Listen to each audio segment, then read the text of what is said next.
आज हम उड्डयन बंद से शुरू करेंगे। उड्डयन बंद का अभ्यास हमें देखना है कि क्या होता है और क्यों इसका नाम पड़ा है। सबसे पहले ये देखते हैं, बद्धो येन सुषुम्नायां प्राणस्त उड्डीते यथा।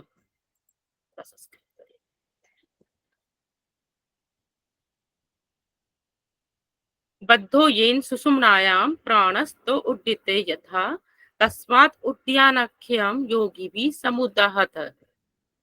क्या बता रहे हैं इसमें कि सुषुम्ना के अंदर हमने बद्ध कर दिया, मतलब बांध दिया है किसको, प्राण को। यानी कि अब हमारे प्राण सुषुम्ना में निरुद्ध हो गए हैं। और अब क्या कर रहे हैं, उड्डयन बंद से हम इस अभ्यास के द्वारा अब प्राण को ऊपर उठाया जा रहा है। यानी कि आकाश मार्ग में प्राण अब उड़ान भर रहा है, मतलब ऊपर की तरफ। ठीक, सुषुम्ना से प्राण जो हमारा अंदर निरुद्ध हो गया था सुषुम्ना के अंदर, अब वो प्राण ऊपर की तरफ उठ रहा है। इसलिए तस्माद उड्डयन आख्यम योगी भी, तो जो योगी हैं इसको उड्डयन बंद के नाम से बताते हैं। उड्डयनम क्रूते यस्माद अविश्रांतम महाखगा उड्डयनम तद एव स्यात् तव बंधु अभिधीयते। ये देखिए इसमें बताया है उड्डीनम कुरुति यस्माद, कि जब हम प्राण रूपी इसको ऊपर की तरफ ये उड़ रहा है, कैसे उड़ रहा है, अविश्रांतम महाखगा, मतलब बिना विश्राम किए निरंतर ऊपर की तरफ चलता जा रहा है। महाखग एक शब्द इसको नाम दिया है। खग होता है पक्षी, पक्षी को बोलते हैं खग ना, और महा मतलब एक बड़ा पक्षी, इसको यहाँ दिव्य पक्षी लिखा है। तो जो हमारा प्राण रूपी महाखग है वो निरंतर सुषुम्ना में उड़ान भर रहा है, और उड़ान भरने के कारण ही इसे योगी लोग उड्डयन बंद कहते हैं। ठीक है, क्योंकि यहाँ पे ये बंद नहीं रहा है, इसको हमने प्राण को तो अभी सुषुम्ना में ले आए थे। सुषुम्ना में लाने के बाद अब उसका प्राण का काम क्या है, वो ऊपर की तरफ जाएगा। तो जो उड्डयन बंद है उसकी वजह से उसमें आकाश की तरफ, आकाश में उड़ान भरता है उड्डयन बंद से। ठीक है, अब इस अभ्यास में करते क्या है इसके बारे में जानते हैं। उद्रे पश्चिमम तानम नाभेर ऊर्ध्वम च कार्येत उड्डयानो है असो बंधो मृत्यु मातंग केसरी। ये देखिए एक शब्द यहाँ ये भी आया है, इसको भी नोट करिएगा, इसका मीनिंग बताते हैं। इसमें क्या होता है, उदरे पश्चिम तानम। अब जो उदर है उसको पश्चिम होता है मतलब पीछे की तरफ, तो उदर को हमें पीछे की तरफ खींचना है। फिर क्या करना है, नाभेर ऊर्ध्वम चा कार्ये, और जो नाभि है उसको ऊपर उठाएंगे।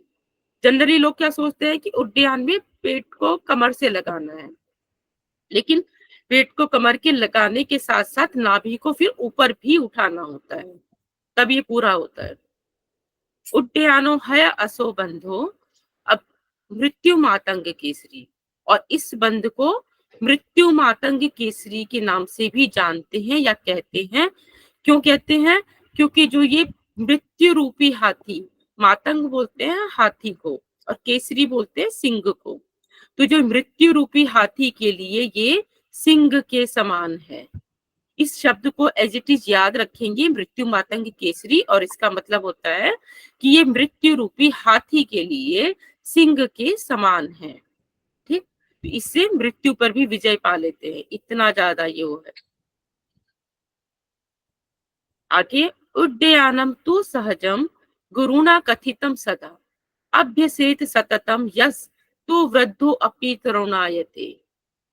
अब इसके लाभ इसके अभ्यास से होगा क्या, उड्डयानम तु सहजा गुरुणा, कि जब गुरु के बताए हुए मार्ग से स्वाभाविक रूप से उड्डयन बंद का अभ्यास करते, सहज है ना, सहजम गुरु, उड्डयनम तु सहजम मतलब जब सहज भाव से स्वाभाविक भाव रूप से आप उड्डयन बंद का अभ्यास करते हैं तो क्या होता है, अभ्यसेत सततम यस तु वृद्धो अपि तरुणायते, जो वृद्ध भी हैं वो भी तरुण हो जाते हैं, मतलब युवक हो जाते हैं। जो वृद्ध में भी इतनी शक्ति आ जाती है युवक जैसे, तो वृद्ध भी तरुण हो जाते हैं। आगे इसमें आता है, नाभेर ऊर्ध्वम अधश्चापि तानम कुर्यात् प्रयत्नतः क्षणमासम अभ्यसेन मृत्युम जत्ये एव न संशया। क्या कर रहे हैं, अब इसमें हम नाभेर ऊर्ध्वम यानी कि नाभि के ऊपर वाले भाग को और अधस अधस मतलब नीचे वाले भाग को, तो नाभि के ऊपर और नीचे वाले भाग को पीठ की तरफ खींचना चाहिए। अभी हमने पढ़ा ना आगे पिछले इसमें कि पेट को पीछे लगाना है, कमर की तरफ लगाना है, फिर उसे ऊपर की तरफ खींचना है। तो इसमें नाभि का जो ऊपर और नीचे वाला भाग है उनको पीठ की तरफ खींचना है। पहले पीछे खींचेंगे फिर ऊपर की तरफ ले जाएंगे। और ऐसा अभ्यास करने से अगर इसको हम 6 महीने तक कर लेते हैं तो इसके अभ्यास से मृत्यु को जीत लेते हैं, इसमें कोई संशय नहीं है। क्लियर है?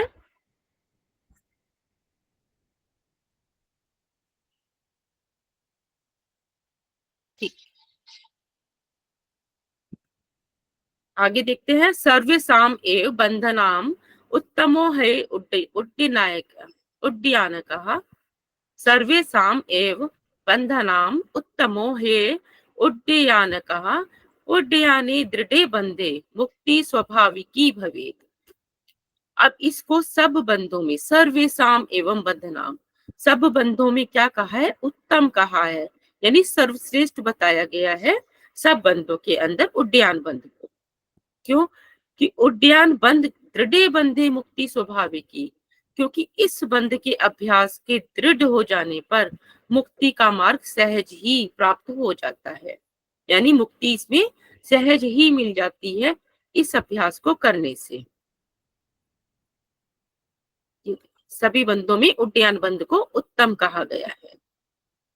यहाँ तक अभी किसी को डाउट तो नहीं है? एक बार में वापस से थोड़ा सा फिर जल्दी से इसको क्लियर कर देती हूँ, फिर आगे बढ़ते हैं।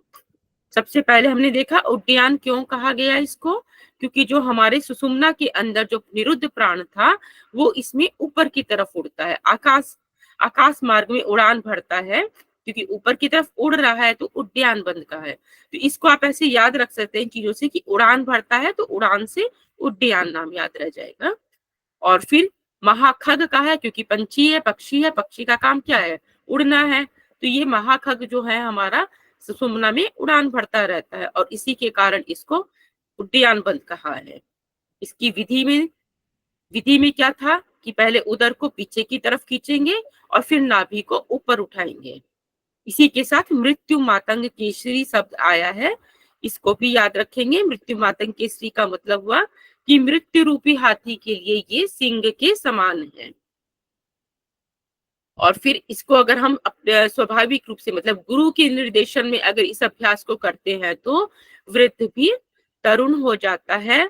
और अगर 6 महीने तक इसका अभ्यास करते हैं तो अभ्यासी मृत्यु को जीत लेता है, इसमें कोई संदेह नहीं है।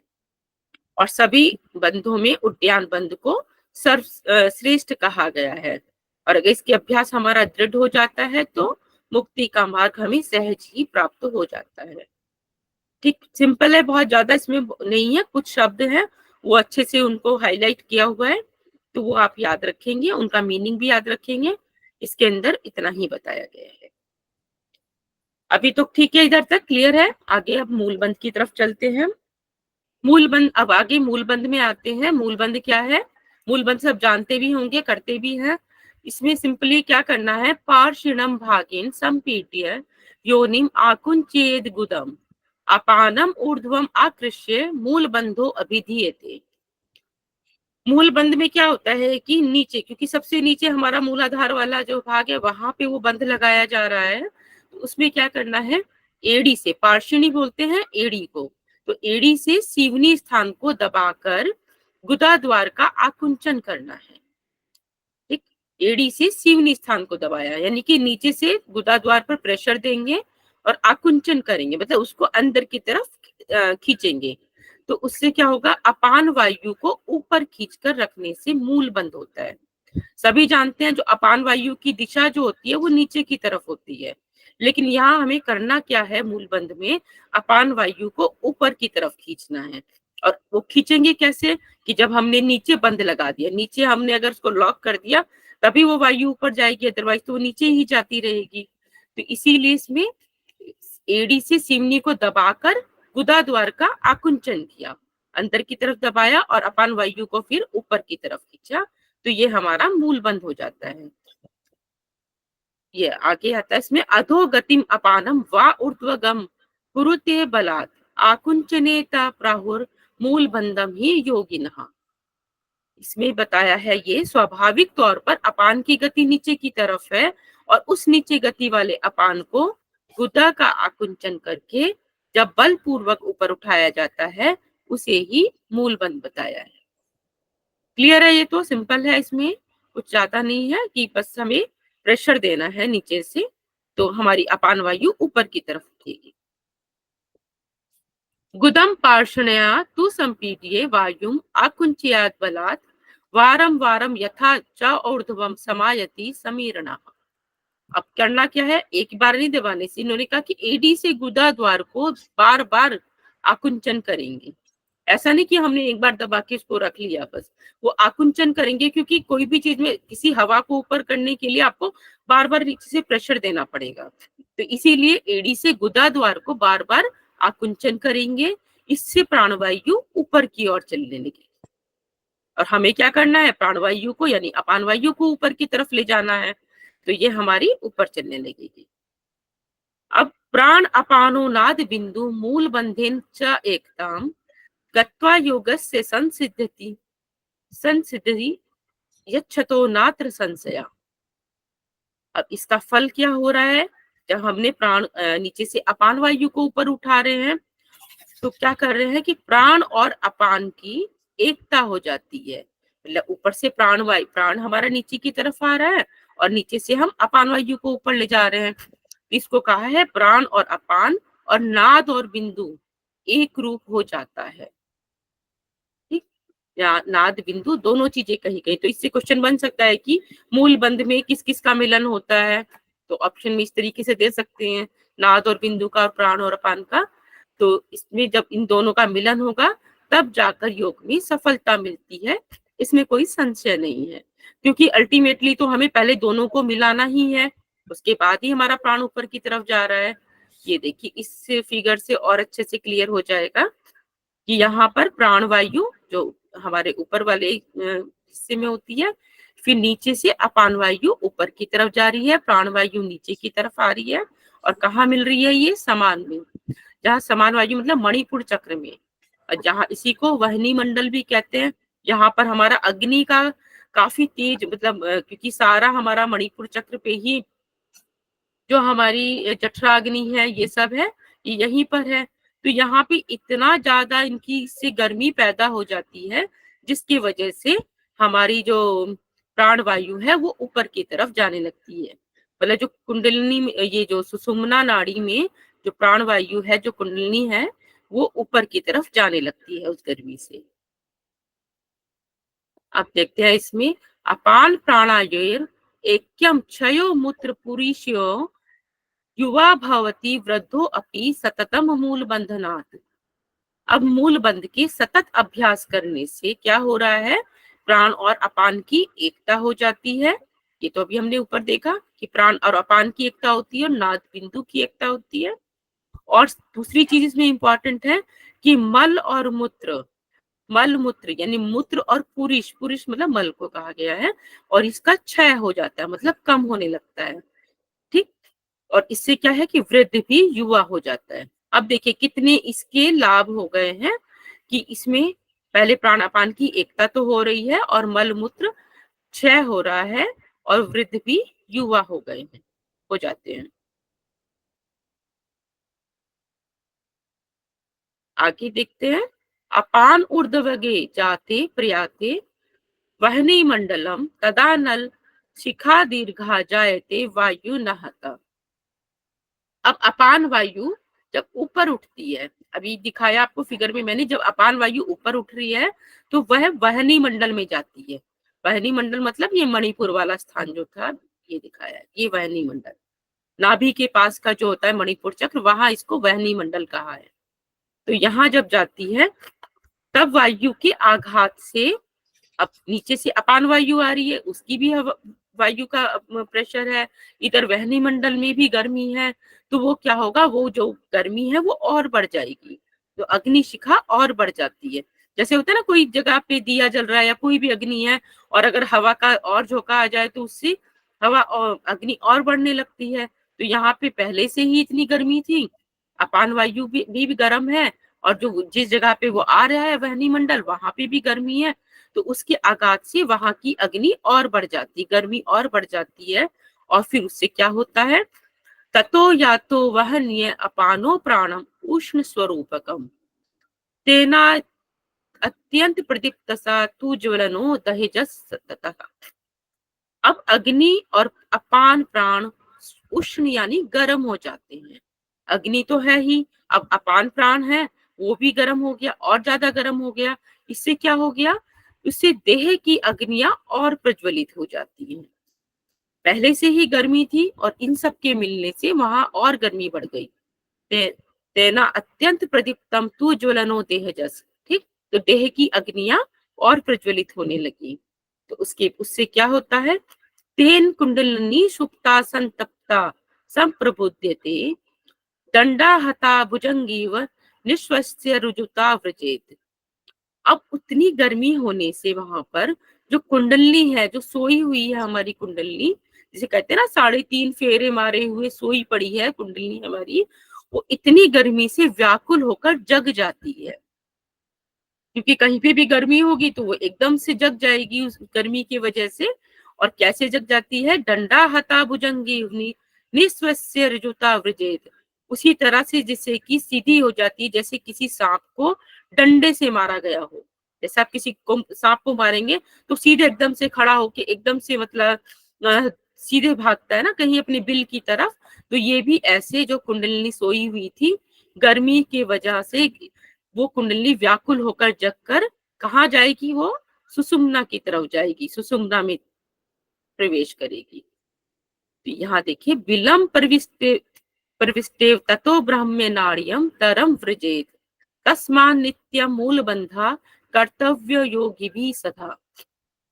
विलम प्रविष्टेव, अब वो क्या, बिल में भागती है, बिल में प्रविष्ट हो रही है, ततो ब्रह्म नाड़िया तरम तरम व्रजेत, तब जैसे वो सांप बिल में भागता है ऐसे यह प्रवेश करती है, उसी तरह से ये कुंडलिनी ब्रह्म नाड़ी यानी सुषुम्ना में प्रविष्ट हो जाती है। सांप के साथ तुलना करी गई क्योंकि कुंडलिनी को कुछ सांप के जैसा ही बताया गया है। तो इसलिए जैसे सांप अपने बिल में भागता है, आप उसको मारेंगे तो वो कहीं ना कहीं अपना रास्ता ढूंढेगा। तो जहां भी उसको बिल मिलेगा, मतलब रास्ता मिलेगा छिपने का, वो वहां भागते हैं। और जो इसी तरह से जो कुंडलिनी शक्ति है, हमारी जो कुंडलिनी है, वो कहाँ जाएगी, उसको कहीं और रास्ता नहीं मिलेगा। तो जो ब्रह्म नाड़ी का मल हट चुका है, रास्ता क्लियर हो गया है, तो वो सुषुम्ना में प्रविष्ट हो जाएगी। इसीलिए योग साधकों को प्रतिदिन कर्तव्य पूर्वक मूल बंध का अभ्यास करना चाहिए। तो देखिए कितने अलग अलग जितने भी हमारे मुद्रा और बंध जो अभी हम पढ़ रहे हैं, वो किस किस तरीके से उसमें मदद कर रहे हैं कुंडलिनी को पहले जगाने में, फिर उसका उसने रास्ता साफ किया, फिर अब ऊपर की तरफ बढ़ाने में। जैसे उद्यान उद्यान बंद के बारे में देखा कि उद्यान की वजह से प्राण ऊपर की तरफ जा रहा है। तो ऐसे करते करते हमारा प्राण अब ऊपर की तरफ चलता रहता है। एक क्वेश्चन आपके सामने आ गया, अभी अभी ताजा हमने पढ़ा है, तो देखते हैं, आप आंसर करिए। हठ प्रदीपिका के अनुसार मूल बंधों के लाभों का वर्णन किया गया है। किसमें, नाड़ी शुद्धि, अपान और प्राण की एकता, मलमूत्र की अल्पता या वृद्ध भी युवक के समान होता है, और आलोलुपता की स्थिति प्राप्त होती है। BCD प्राण और अपान की एकता, प्राण और अपान की एकता, मलमूत्र वृद्धि की अल्पता, युवक के वृद्ध समान भी हो युवक जाती के समान हो जाता है। मलमूत्र बहुत, अल्प हो जाता हाँ ठीक है, एकदम ठीक। तीन ही इसके वो बताए हैं, तो तीनों इसके आंसर ये वाला ही ठीक होगा, BCD। ठीक है, अभी अभी पढ़ा है आपने तो एकदम से याद भी होगा आपको। चलिए अब हम आगे चलते हैं जालंधर बंध के अभ्यास पर। जालंधर बंध में क्या है, जालंधर बंध सब जानते हैं, हमने कल उसको पढ़ा था ना, कंठ कंठ बंध भी बोला था इसको ना एक जगह पर। कंठम आकुंच्य हृदय स्थाप्ये चिबुकम दृढ़म बंधो जालंधराख्यो जरा मृत्यु विनाशका। अब जालंधर बंध में करना क्या होता है, कंठ को संकुचित करते हैं, कंठम आकुंचीय, कंठ का आकुंचन करते हैं, और हृदय स्थापिये चिबुकम दृढ़म, और चिबुक को यानी थोड़ी को हृदय स्थान पर दृढ़ता के साथ लगाते हैं। तो इसी को बंधो जालंधर आख्यो, इसी का नाम जालंधर बंध कहा है। और इससे होता क्या है, जरा मृत्यु विनाश का, यह जरा मृत्यु का नाश करने वाला है। तो इसके साथ जालंधर बंध के साथ ये चीज याद रखेंगे, जरा मृत्यु विनाश कहा। इस तरह के संस्कृत शब्द साथ साथ याद रखते जाएंगे। जालंधर बंध तो सभी जानते ही हैं, सिंपल ही है कि कंठ का आकुंचन करना है और थोड़ी को हृदय स्थान पर लगाना है। आगे, बदनाति ही सिरा जालम अधोगामी नभो जलम, ततो जालंधरो बंधा कंठ दुखोद नाशना। यहाँ बता रहे हैं कि कंठ में क्या है, सिराओं का जाल है। शिरा मतलब नाड़ी को ही कहा गया है।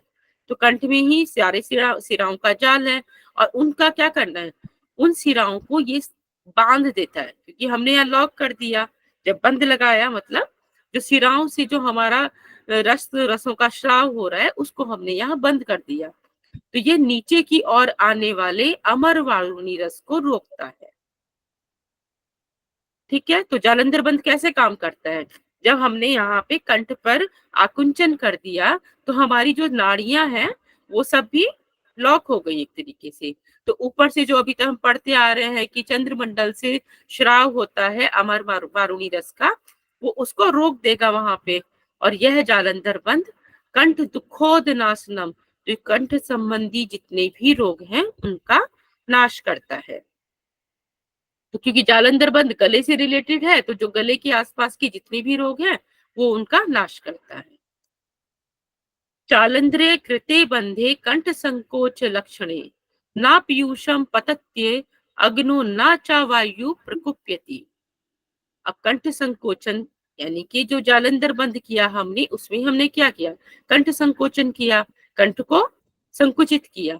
अब इससे होगा क्या, इस जालंधर बंध का अभ्यास करने से उसमें क्या होगा, ना पीयूषम पतत्यम अग्नो, जो हमारा पीयूष होता है अमृत को बोलते हैं।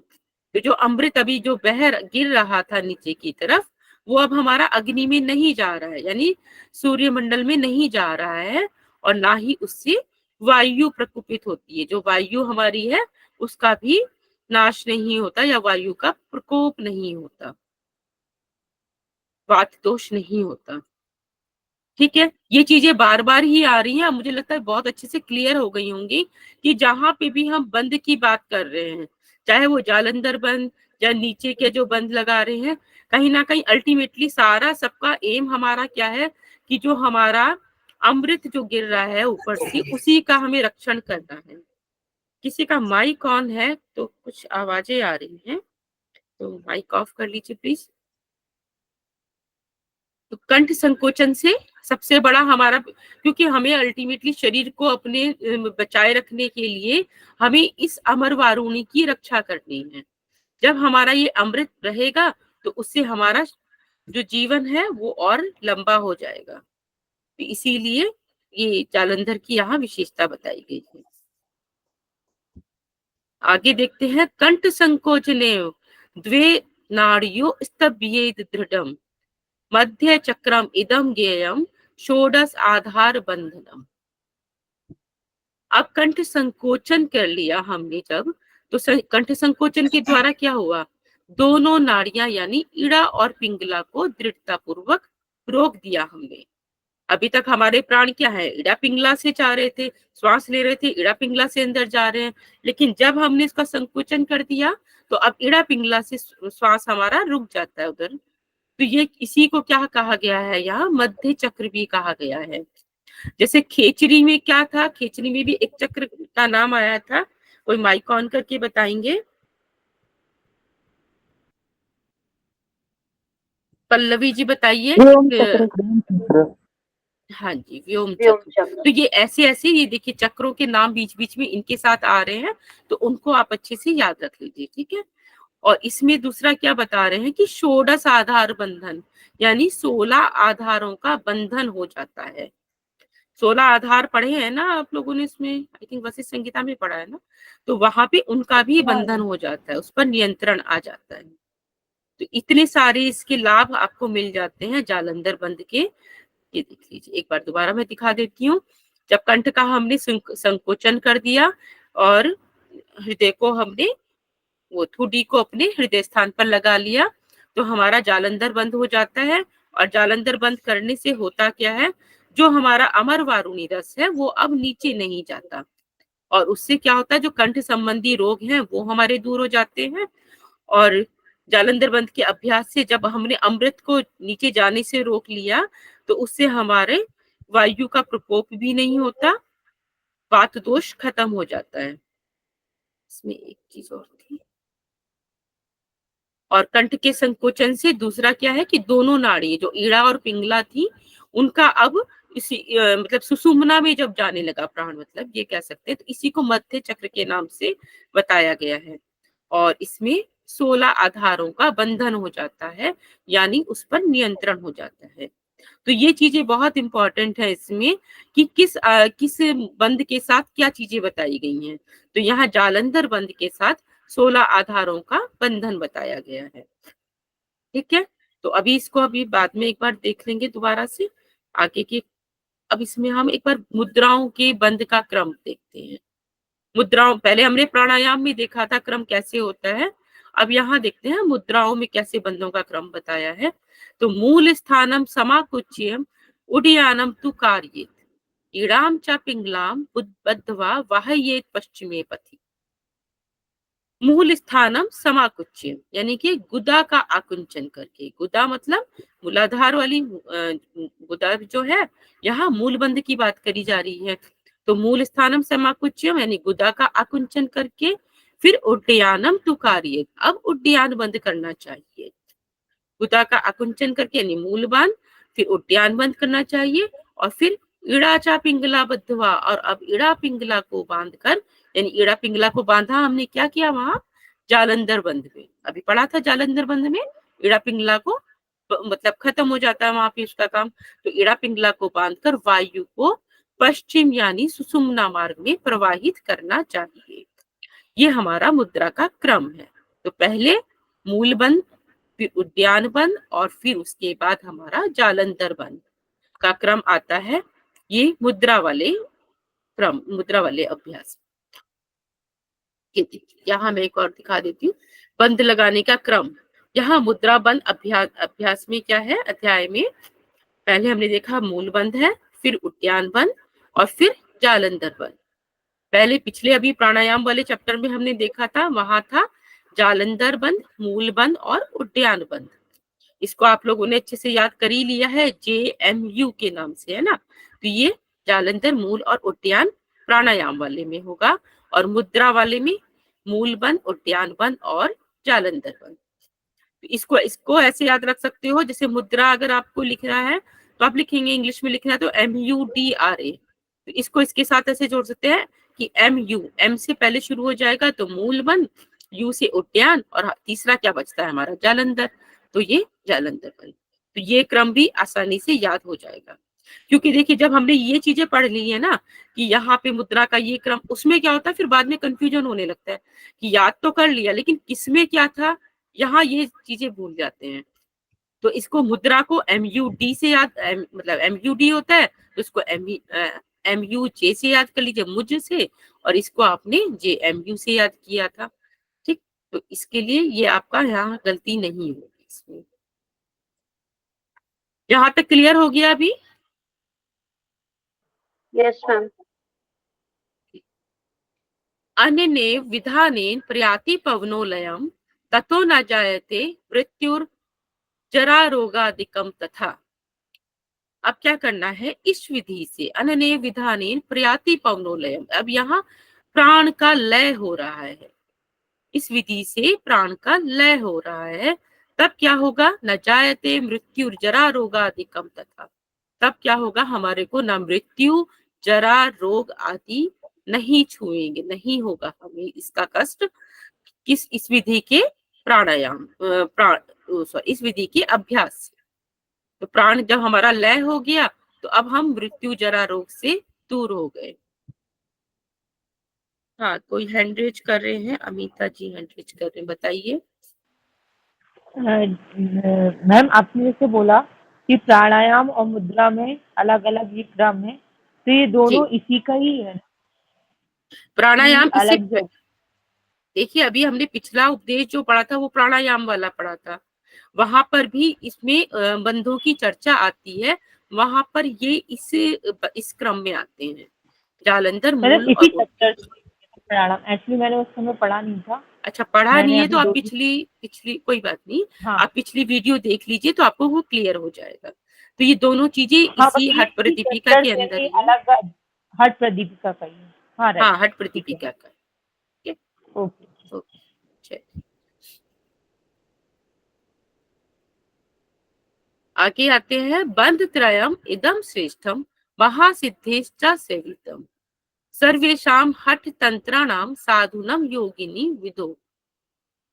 अब इसमें क्या कहा है, ये बंध त्रय, अभी हमने तीनों बंध देखे, जो तीनों बंध है इसी को बंध त्रय कहा गया है कि सभी हठ तंत्र के साधन के रूप में महासिद्धों द्वारा सेवित इस बंध त्रय को श्रेष्ठ बताया गया है। किस बंध त्रय की बात हो रही है, एक बार बताइए आप लोग माइक खोल के, किस बंध त्रय को बोल रहे हैं यहाँ? मूल बंद, उद्यान बंद, मूल जलंधर बंद, बंद। उद्यान बंद, जालंधर बंद। बिल्कुल मूल ठीक बंद, है, उद्यान बंद, जालंधर बंद। बहुत ठीक, ठीक है एकदम। तो ये यहाँ पे क्लियर हो गया आपको। तो यहाँ इन तीनों बंध को बंध त्रय के नाम से कहा है और इसको श्रेष्ठ बताया गया। आई थिंक अभी तक सबको क्लियर हो गया होगा क्योंकि ये सबने पढ़ा हुआ भी होगा, तो अच्छे से हो गया होगा। अभी किसी को कोई डाउट है तो पूछ सकते हैं, नहीं तो अभी हम विपरीत करनी उत्तरा पर चलते मैम, हैं। जी, सुषुम्ना के पहले एक वर्ड आया था पश्चिम, वर्ड लिखा था, तो वो पश्चिम क्यों लिखा हुआ था? अभी आपने जो एक बताया था। पश्चिम कहाँ पे है दिखाइए। ये जस्ट तो अभी शायद आया था, काफी मैंने बीच पिछले में टोका नहीं था। अभी था। ये था। ये रहा अच्छा, यहाँ पर, पश्चिम ये वायु हाँ। को वायु पश्चिम को यानी सुषुम्ना पश्चिम मार्ग। यानी सुषुम्ना मार्ग। पश्चिम बोलते हैं पीछे की तरफ, सुषुम्ना का मार्ग कहाँ है? हम पहले पढ़ रहे थे जो अच्छा मेरुदंड है, मेरुदंड में ही जो स्थान जो जाता है वहां सुषुम्ना का मार्ग है, तो इसलिए जी, इसको तो उसको पश्चिम वर्ड पश्चिम यहाँ कहते यूज किया गया। हाँ, हैं। जी, ठीक। ठीक है।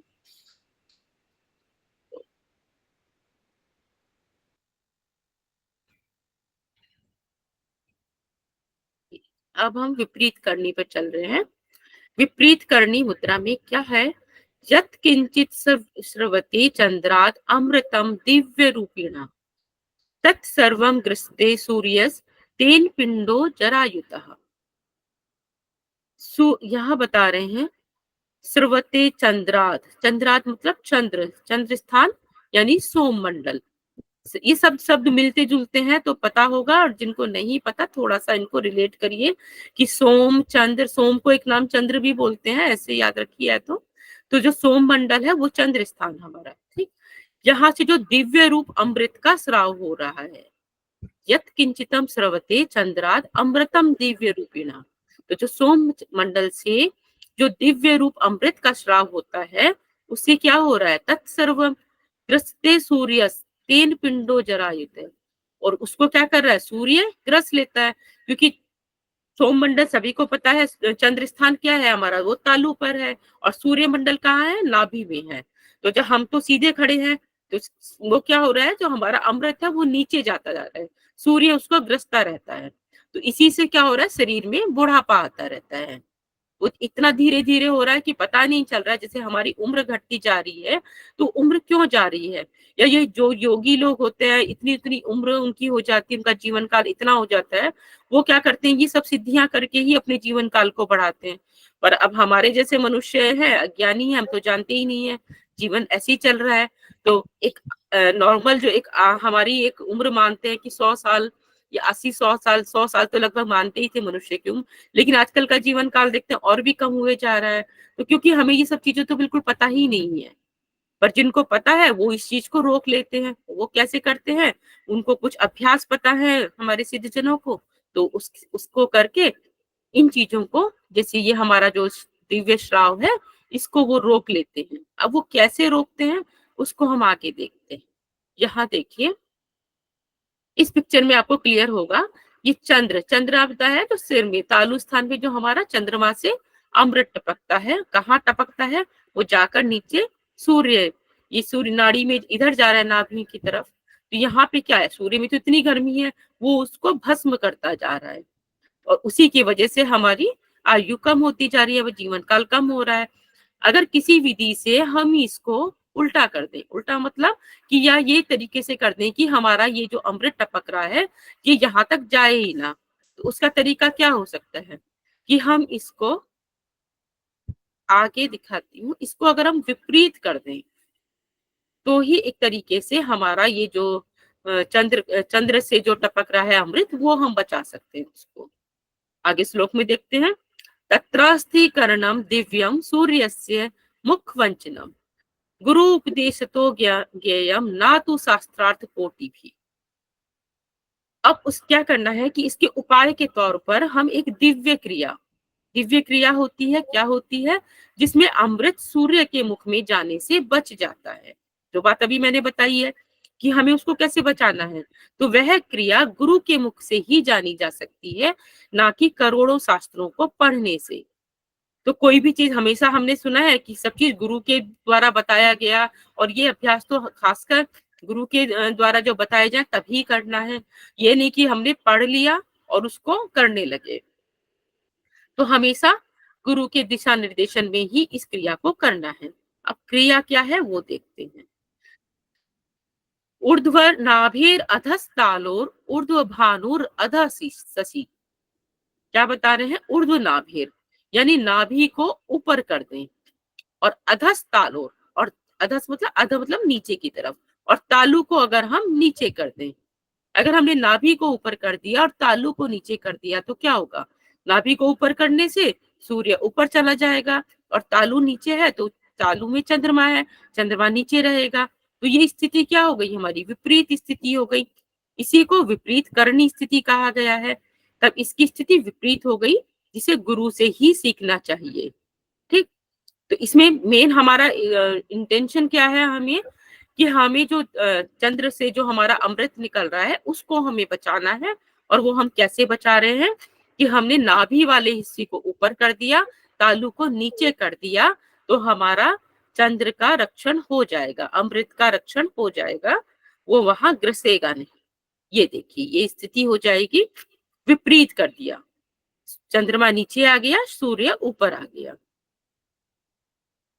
अब क्या करना है इसमें, नित्यम अभ्यास युक्तस्य जठराग्नि विवर्धनी आहारो बहुलस्तस्य संपाद्य साधकस्य च। नित्य अभ्यासम युक्तस्य, अब युक्ति पूर्वक इसका रोज अभ्यास करने से, प्रतिदिन आप इसका अभ्यास करेंगे तो क्या होगा, जठराग्नि विवर्धनी, जठराग्नि हमारी बढ़ जाती है इससे। और क्या, जठराग्नि अब बढ़ जाएगी तो आहार बहुलस तस्य संपाद्य, तो इसके लिए हमें क्या करना होगा, ज्यादा आहार लेना होगा। क्यों, क्योंकि जो अभी तक तो अब क्या था, ये जो चंद्र से हमारा अमृत गिर रहा था ये इसको भी ग्रस रहा था, लेकिन अब ये तो नहीं मिल रहा है। तो अब जो सूर्य है, जो हमारी ये है जठराग्नि है, उसको, उसकी तो जठराग्नि बढ़ गई है, तो जठराग्नि क्या होगा, उसको चीजों को भस्म करती जाएगी, तो इसके लिए हमें ज्यादा भोजन की जरूरत पड़ेगी। अगर ज्यादा भोजन नहीं लेंगे तो वो शरीर को ही जलाने लग जाएगी। अल्पाहारो यदि भवेत, अगर हमने कम भोजन लिया तो अग्निर्दहति तत्क्षणात्, तो क्या होगा, इसके लिए अभ्यासी को अब आहार ज्यादा लेना चाहिए। कम भोजन करने पर अग्नि शरीर को जलाने लगती है। जनरली नहीं तो क्या करते हैं हम सारे अभ्यास में, अभी तक योग में हम यही पढ़ रहे हैं कि कम भोजन करने की बात कही गई है, लेकिन एक ये मात्र ऐसा अभ्यास है विपरीत करनी मुद्रा, जिसमें कि ज्यादा आहार लेने की बात कही गई है। और क्यों कही गई है, क्योंकि यहाँ जठराग्नि इतनी बढ़ जाती है, तो इसीलिए यहाँ भोजन ज्यादा लेने की बात कही गई है, नहीं तो ये हमारे शरीर को ही जलाने लगती है। अब इसके अभ्यास को कैसे करने से क्या क्या मिलता है ये देखते हैं। अधा शिराश्च ऊर्ध्व पाद क्षणम स्यात् प्रथमे दिने, पहले दिन अधा शिशा मतलब अब जब सिर को हमने नीचे किया है, पहले दिन एक क्षण करना है ना, क्षणम स्यात् प्रथम दिना, पहले दिन एक क्षण तक नीचे की ओर मस्तक करके ये अभ्यास करेंगे। और ऊपर की ओर पांव करके रहना चाहिए, क्योंकि विपरीत किया है तो सिर हमारा नीचे रहेगा और पांव ऊपर। तो पहले दिन जो करेंगे केवल एक क्षण अभ्यास करेंगे इसका, क्षणाच्च किंचिद अधिकम अभ्यसेच्च दिने दिने। और फिर अभ्यास को प्रतिदिन क्षण से कुछ ज्यादा बढ़ाना चाहिए। ठीक है, धीरे धीरे इस अभ्यास को क्षण क्षण करके बढ़ाएंगे, एक साथ नहीं करेंगे। ये सारे अभ्यास में होता है ऐसे ही। हमने कल खेचरी में पढ़ा था, उसमें भी पहले एक क्षण की बात करी गई थी। तो क्या है, इन सभी अभ्यासों को पहले एक क्षण, फिर उसके बाद धीरे धीरे आगे बढ़ाना है। अब इसके अभ्यास के लाभ देखिए क्या होता है। वलितम पलितम चैव क्षण मास ऊर्ध्वना दर्शिते। क्या होगा इससे, क्षण मास यानी कि 6 महीने के अभ्यास, अगर हम विपरीत करने का अभ्यास 6 महीने तक करते हैं तो क्या होता है, वलितम पलितम। वलितम पलितम अभी हमने पहले भी पढ़ा था। तो वलितम होता मतलब झुर्रियां आना, और पलितम होता है बालों का सफेद होना। तो अगर इसको अभ्यास हम 6 महीने तक लगातार करते हैं तो ये समस्या हमारी खत्म हो जाती है। वलितम पलितम हमने पहले भी एक में पढ़ा था, किसमें पढ़ा था याद है? महावेद मुद्रा। बहुत अच्छा। और उसके साथ एक और शब्द था, वलितम पलितम, और एक चीज और थी चरा महावेद में। वेपग्न। हाँ, विपग्न। 3 थे ना उसके अंदर, महावेद में था वलित पलित और विपग्न, और यहाँ केवल वलित और पलित की बात की जा रही है। तो वलित मतलब झुर्रियां और पलित मतलब बालों का सफेद होना। इसकी समस्या खत्म हो जाती है कब, जब हम इसको 6 महीने तक अभ्यास करते हैं विपरीत करने का। और फिर कैसे बताया है, याम मात्रम तू यो नित्यम अभ्यसेत सातु कालजीत। और जो रोज यानी एक याम यानी 3 घंटे तक, एक याम कितना होता है, 3 घंटे का, अगर इसको रोज 3 घंटे तक अभ्यास करते हैं तो वह काल को भी जीत लेता है। काल मतलब मृत्यु को जीत लेता है। ठीक है, इसको एक साथ बोला है कि 3 घंटे तक इसका अभ्यास करने से, विपरीत करने का अभ्यास करने से वह मृत्यु को भी जीत लेता है।